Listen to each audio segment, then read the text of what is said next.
યુવાનોની ભવિષ્યની સુરક્ષા મોદી સરકારની પ્રાથમિકતા. સંસદ દ્વારા પસાર કરેલ જાહેર પરીક્ષામાં ગેરરીતિ અટકાવવાના સુધારા વિધેયક 2026 દેશના લાખો મહેનતુ અને પ્રતિભાશાળી વિદ્યાર્થીઓના હિતોની રક્ષા માટે એક મહત્વપૂર્ણ પગલું છે. આ સુધારા વિધેયકનો મુખ્ય હેતુ પરીક્ષા પ્રણાલીને વધુ પારદર્શક, વિશ્વસનીય અને નકલમુક્ત બનાવવાનો છે. પેપર લીક, પરીક્ષામાં ગેરરીતિ, સંગઠિત છેતરપિંડી અને ટેકનોલોજીના દુરુપયોગ જેવા ગુનાઓ સામે વધુ કડક કાર્યવાહી કરવાનો માર્ગ આ કાયદાથી મજબૂત બનશે.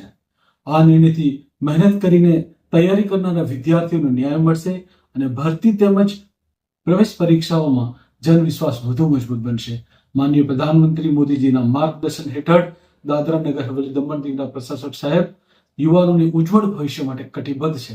ભારતીય જનતા પાર્ટી દાદરા નગર હવેલી દમણ દીવ તરફથી માનનીય પ્રધાનમંત્રી શ્રી નરેન્દ્રભાઈ મોદીજીનો અને કેન્દ્ર સરકારનો હૃદયપૂર્વક આભાર વ્યક્ત કરીએ છીએ.